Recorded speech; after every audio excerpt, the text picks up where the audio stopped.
I'm gonna give out a couple of tips of what I would do every single time. Dispatching for any type of company of any trucks, dispatching for myself or for anybody. Um, so I will look at the load. The first things first, I will check if I have a factoring company. I will check that they're accepted by the factoring company. That way we don't get bounced. We do the load for free. Here it gives you an idea of TIA, accredited, whatever, all that. Check anyways. You get your MC number, you put it on the factoring, and then check the credit. That's first things first.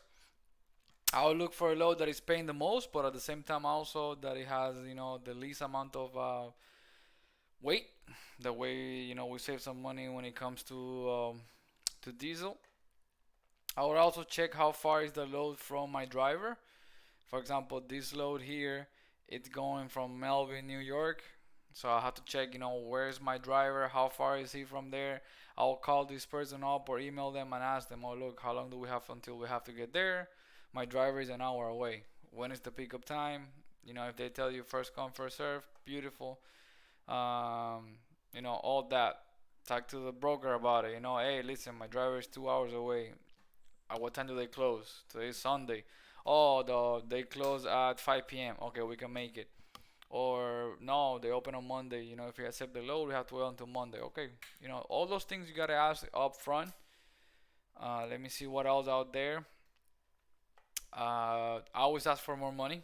Like this is crap. This is crap. This is what we're dealing nowadays with the market. The market is crap right now, so it's not paying what it's supposed to be paying.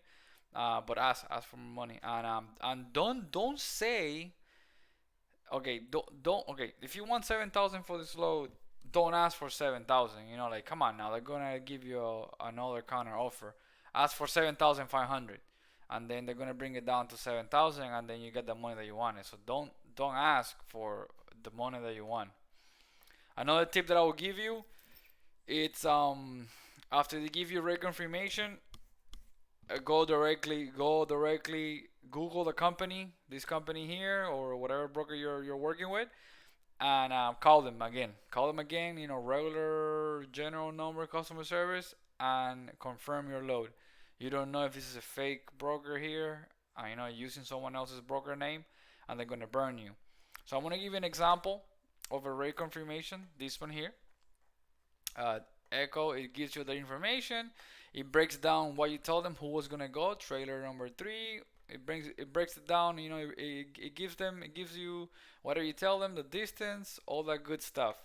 It tells you most of the time when a broker gives you this type of reconfirmation, it will tell you how they're gonna break you. All of that there, all of these small letters will tell you, if you're late, this is the amount they're gonna charge you, the type of liability that you're gonna have, all of those things. But what we really, it's not that we don't really care about this, but this is so general that nah, it's the same for everyone else. If you do something wrong, they're gonna break you, and if they make you wait, that's it. It's not their fault. It's always good for the broker, but not for us. So here we'll tell you verbal agreement 720. Verbal agreement is that we're gonna take this for 7,100 for 3,000 miles. This is crap again, but this is what we have right now. This is what we have to deal with right now. In fact, I think our dispatch here got like $100, $200 more out of this load. So I always check that whenever they send you the reconfirmation, it's the agreed amount. Some brokers have tried to act slick and then they send you the old amount, 6,900. You gotta check that it says 7,100. Another key component here. Whenever you're gonna go pick up the load, they're gonna ask you for a pickup number. And then in here, you see how it doesn't say anything about pickup number? It says service for load. You have a bunch of numbers. Customer pickup number. See that right there? Yeah, sometimes they give you a number. It doesn't. Most, half, 3 out of 10, that is wrong. So you're gonna have to end up calling the broker and ask them, hey, look, I'm here. My driver is there. They can't find the load number. What's going on? So that is just part of the game. Don't even fight. Don't even fight about it. Just go with it. Okay, another key thing that you have to do, a huge thing that you have to do, it's for the drivers, especially the drivers, but this is your dispatch. This is you as a dispatch. It's something that the drivers will do themselves, but you have to already let them know what's going on. So I know there's a pickup here, right? And there's a drop off. So it's one pickup, one drop off. So first thing I'm gonna do, okay, it says bottled water. Do I have to have it's dry ban or is it reefer? If it's a reefer, what's the temperature? Go straight to the point. And when you ask these brokers, most brokers have an attitude. Most brokers hate their life or something. I don't know. Most brokers don't don't go around the bushes. Go straight to the point. Hey, what's the temperature that we require? What's this? What's that? What's this? What's that? If you start, like going around the bushes, yeah, no, the brokers are gonna be a little bit mad for you. Okay, so here's the address. So I put it in Google. Boom, here's the address. But the next thing that I'm gonna do, I'm gonna go to satellite. I want to see that I don't have a wrong address, a wrong zip code, and it's sending me somewhere else out there. Just by looking at it, I know there's a bunch of trailers. There's a truck right there. I know that I should be in the right place because I see trucks. But don't just stop there. Don't just stop there. Now let's go. Street view. No event parking. You see what we're doing? We're looking around. We want to make sure that, we don't send our driver to a dead end, somewhere that he cannot back away. So, okay, see, you have a spot here for the drivers to unload. There's a big around here for them to go around. These are the little things that will make you a good dispatch. It's not just, oh, I got a load, here you are, go do you. No, no, no. You gotta do these things here. Okay, I am, whenever I speak to the driver, I let them know, look, I found you the spot. Whenever you get to so and so street, your entrance is so and so. Or no, the opposite. Hey, look, I saw two entrances. I don't know which one they are, but you are right there. There's one beside each other. So and then you try to find the name of the place that you're supposed to be going. I know that it's over there on the other side, but if you just came out here and you didn't know anything, you gotta look. You gotta you gotta look and you gotta find where you're going. Like I said, this is what makes a good dispatch. Anyone can dispatch, but anyone cannot be a good dispatch. It's completely different. This that I'm doing here, like it goes the extra mile for the driver because the driver has to deal with the fact that has a huge vehicle. Most likely you fill that driver with water bottles 42,000 pounds, so he's stressed out. He's been going through half the freaking country, going through mountains, burning the brakes, dealing with people getting on in front of the trucks. They're dealing with a bunch of things that you're not dealing with, and the only thing that you have to do really literally it's to be in that computer and find as much information as possible. And you see how annoying this is? This is nothing. I could do this 7 times if the driver asks me. It's literally looking around. Now, for the drivers though, I am here, for example, I'm in Miami, and I'm looking at it through Google Maps. Don't expect me to tell you exactly where the entrance is. I am looking for the entrance, but when you get there, the address that I gave you or the entrance that I thought that it was your entrance, it is not. Then my dude, go around the circle. I really don't have anything else for you besides what I'm seeing here. It's not that I don't want to help you.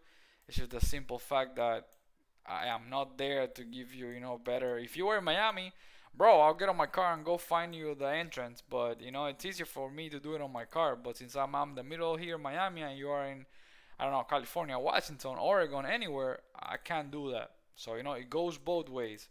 Dispatch needs to do the extra mile, but then the driver also has to do their part. Another thing, check both addresses, but at the same time as well, call these people. So you have here WePack, Madison Global Distributor Service. Call them and get down and greedy. They open Monday to Friday, 9 to 5. for delivery and pickup. Some of these places will tell you work 24 hours, but it's a lie. They do 24 hours for pickup, and delivery has to be from 8 p.m. to 8 a.m. in the morning. So, don't let the driver get there and find out that, oh my God, they were running to get to this place to their appointment at 3 a.m. and they don't have an appointment. Or actually, they start picking people up at 8 a.m. You, as the dispatch, need to find out all these things beforehand. It's so beautiful when you can tell the driver, hey, look, your appointment says here on the reconfirmation that your appointment is at 5, but I called and I confirmed they only accept 8 a.m. Delivery. So I did an appointment for you at 9 a.m. Or the opposite. It's first come, first serve at 8 a.m. So forget about trying to be there at 5 a.m. or 3 a.m. Try to get there the day before, park at the nearest truck stop, and wait until the morning. They won't open for you until 8 or 9 a.m. So you, as a dispatch, you have to get all of this information out to present to the driver. Again, it's not that the driver cannot do it, but the driver have other things that they can do it, and that they have to be dealing with. They have the truck to deal with, so therefore let's try to make it as easy as possible, that back and forth. Okay, another great thing as a dispatch. Okay, if they tell you, if the reconfirmation says that, oh my God, you have to call every day and let them know the location of the vehicle, called every day. If it says call before 10 a.m., call them at 9 a.m. That way they won't go and call your driver. Most brokers will get your information and the driver's. If you don't answer, if you don't call in, they'll call the driver. And trust me, like, why the driver has things to do on his own, and sometimes people are in a bad mood, and the driver will have to be dealing with the broker that is a dick, and then your driver is gonna have a bad mood himself. Avoid that. Call them. Do what you have to do. Get everything ready. Another thing. So here at the bottom, payment options. So you already have the load situation down. You already got your driver, good to go. You already on. The driver already download an app so that the broker can track their location. All that good stuff. You already got everything settled, and your driver is like a day away. Okay, let's start getting ready now for payment. Depending on who you work for, they might have a factoring company, they might wait the 30 days, or they might accept the instant payment 1.9 fee. All these things, you gotta have them already in place. You cannot just, if your driver drop off on Monday in the afternoon, now in the afternoon is when you're gonna start acting like, oh, let me see what I'm gonna do with this load. No, prepare ahead of time. Whenever you drive, you send you that POD, which stands for proof of delivery. You're ready to go, you're ready to put it in the factoring company, or you're ready to call this broker and tell them, hey, I'm going to accept your 2% fee. I want an instant payment. Bam. You get that out of the way. Uh, you print out all of your paperwork. You put it where you need it to be. At least that's what I have it here in my office. We have three different shelves. The top shelf is the loads that are being done right now. The second shelf is the ones that we already deliver and we process it through factoring, and the last shelf, the bottom, is the ones that we got paid.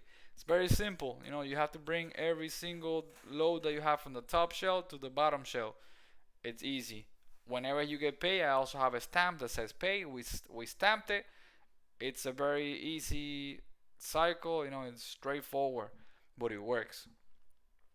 So yeah, these are the things that, to me at least, as an owner of the company, when I see these type of things on a dispatch, I'm happy because the dispatch is doing the extra mile to get this thing, as from point A to point B as easy as possible. It never, again, trucking doesn't go like that. You have a lot of things that could go wrong from one point to the next, but at least we are covering the bases, so the things that will go wrong are out of those bases, basically. But yeah, There's a little tips here and there just to make sure that you guys are great dispatchers.